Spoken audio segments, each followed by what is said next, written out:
Hello everyone, another great day in the news today, March 30th, 2022. Also happy birthday, Mom, I miss you. Today in the cannabis and psychedelic news. Top things to know. A group of 9 U.S. senators led by Senator Martin Heinrich, DNM, sent a letter urging Attorney General Merrick Garland to respect the inherent sovereignty of tribal governments that choose to legalize marijuana. New Jersey Senate President is forming a special committee to conduct oversight of what he says is a totally unacceptable delay in launching recreational marijuana sales in the state. The Georgia House Veterans Affairs Committee unanimously approved a resolution to form a study committee to investigate the therapeutic potential of psychedelics like psilocybin and make recommendations for reforms. Washington State's treasurer and cannabis regulators tore into Congress for its failure to pass marijuana banking legislation amid a spate of deadly robberies at dispensaries. A decade of congressional dithering is enough. Protect Our Kids PAC, a new super PAC run by a leader of the prohibitionist group Smart Approaches to Marijuana, is backing a slate of candidates who oppose cannabis commercialization, and is going after pro-legalization Representative Nancy Mace, RSC, as one of its first targets. New Mexico Governor Michelle Lujan Grisham, D., signed intergovernmental cannabis agreements with 2 Pueblo tribes, days ahead of the state's launch of recreational marijuana sales. The National Institute on Drug Abuse published a draft plan to address racism in addiction science. Senator Cory Booker, DNJ, speaking about a forthcoming marijuana legalization bill, said, "I would love to see it done on 420."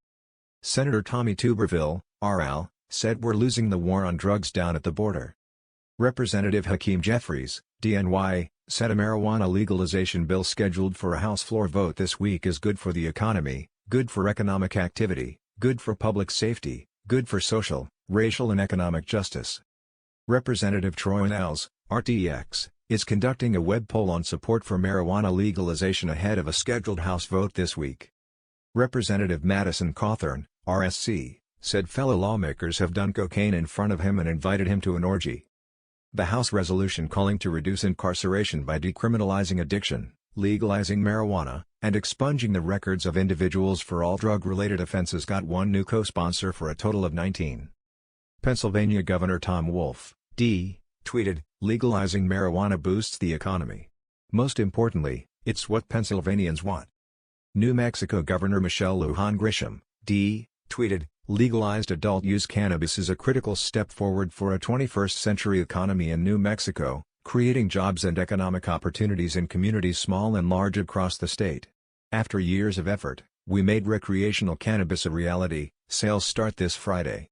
She also tweeted, "Hey New Mexico. There are only 3 days until recreational cannabis sales go live. By legalizing cannabis, we're New Mexico's cannabis businesses will help create 11,000 jobs in #NM.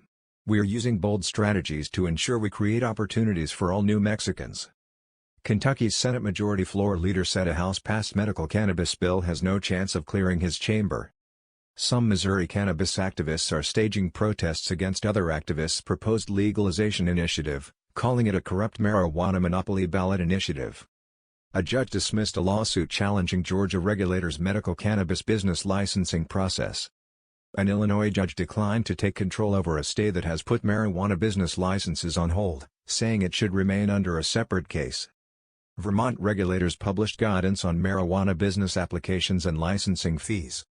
Massachusetts regulators issued a final order allowing marijuana business license applicants to conduct required community outreach meetings virtually.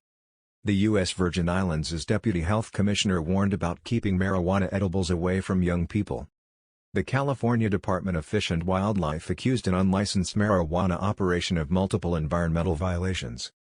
Ohio regulators published updated medical cannabis patient and caregiver numbers. The Alabama Democratic Party tweeted, "Decriminalizing cannabis is long overdue. We spend upwards of $22 million annually locking folks up in hemp, ruining people's lives over a little bit of weed. A decriminalization bill has already passed in committee. It's time for the Senate to vote on this bill and show us where they stand." That's the news today everyone. Thank you for watching this video by My420Spot.